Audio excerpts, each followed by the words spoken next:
ఈ టీమ్ కి ఇంత బ్రహ్మాండంగా ఇంత మంచి మా యువకులు స్ఫూర్తిగా నిలిచినందుకు అందరికీ పేరు పేరున నమస్కారాలు.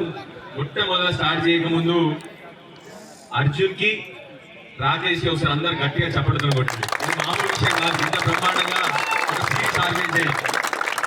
థ్యాంక్ యూ ఇద్దరు కూడా. ఇప్పుడు అన్నిటికంటే ఇవాళ అర్జున్ బ్యాటింగ్ బ్రహ్మాండంగా ఉండే. అది మొత్తం నాకు చూడలే కాబట్టి ఏమనుకోవద్దు. కొద్దిగా లాస్ట్ వచ్చాక అర్జున్ బ్యాటింగ్ బ్రహ్మాండంగా వెళ్ళిపోయాడు అర్జున్. అన్నిటికంటే ముఖ్యంగా ఇప్పుడు రాహుల్ మాట్లాడిన మాటలు బాగా నచ్చాయి నాకు. అందరు విన్నారు కదా, ఏమన్నాడు, ఎవరు గెలిచినా పర్లేదు మనందరం కలిసి గెలిచామని చెప్పాడు. అది మన స్ఫూర్తి. ఎప్పుడు అదే స్ఫూర్తితో క్రికెట్ ఆడాలి మనందరం కూడా. దానికి తోడు గంగాధర్ సార్ కూడా మంచి మాట చెప్పిండు. ఏం చెప్పాడు? ఈ క్రికెట్ శారీరక, మానసిక, సామాజిక, సాంఘిక అంటే అర్థమైందా? అంటే దీంట్లో బలమే కాకుండా మన మైండ్ బలం పెరుగుతుంది.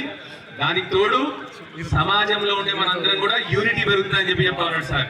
ఇంత మంచిగా క్రికెట్ ఆడినందుకు మీ అందరికి మళ్ళీ ధన్యవాదాలు తెలియజేస్తూ ఇంకో చిన్న విషయం చెప్పాలి. మీ అందరు కూడా ఆనందంగా ఉంది. 200 మంది వాళ్ళ గ్రౌండ్ ఉన్నది. నాకు నిజంగా చాలా చాలా ఆనందంగా ఉంది. 200 మంది పిల్లగాళ్ళు.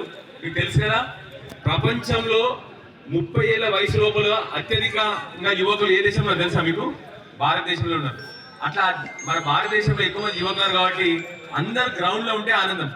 ఎందుకు చెప్తున్నా అంటే నిన్న పాపం ఒక జర్నలిస్ట్ అంటే ఒక 3 రోజుల క్రితం జరిగింది. నిన్న చూడడానికి పోయినాను. ఆ జర్నలిస్ట్ దగ్గర పోతే కాలు ఇరిగిపోయినాను పాపం. మన మెట్పల్లి ఎట్లా అయింది యాక్సిడెంట్ అంటే ఎవరో 2 పిల్లగాళ్ళు గాంజా దాగి వచ్చి ఉద్దేశించారు. సో మీ అందరి నుంచి కోరేది, ఇక్కడ ఉన్న వాళ్ళందరూ క్రీడాకారులు, మంచి పిల్లలు, మీ అందరినీ కోరేది ఒకటే. మీకు తెలిసిన మిత్రులు ఉంటారు, ఒకరో ఇద్దరు ఇక్కడ చెడిపోయిన వాళ్ళు ఉంటారు.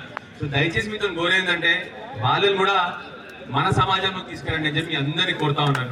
దానికి మీరందరూ సహకరిస్తారని చెప్పి ఆశిస్తా ఉన్నాను. సహకరిస్తారా అందరూ? సార్ గట్టిగా చేస్తారని అందరూ.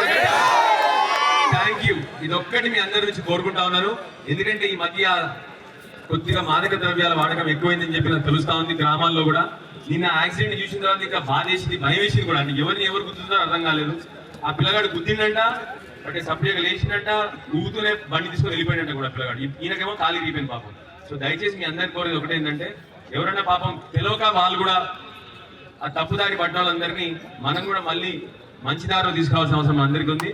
మళ్ళీ ఒకసారి ఇంత బ్రహ్మాండంగా క్రికెట్ టోర్నమెంట్ ఆర్గనైజ్ చేసిన ఆర్గనైజర్స్ కి, మంచిగా బ్రహ్మాండంగా కామెంటరీ చెప్పిన కామెంటేటర్లకు, ఇంత బ్రహ్మాండంగా స్పోర్టీ స్పిరిట్ తో ఆడిన స్పోర్ట్స్ మెన్ కి, ఇంత బ్రహ్మాండంగా మీ అందరికి సపోర్ట్ చేసిన మా చిన్నారులందరికీ కూడా పేరు ధన్యవాదాలు తెలియజేస్తూ నమస్కారం. Thank you.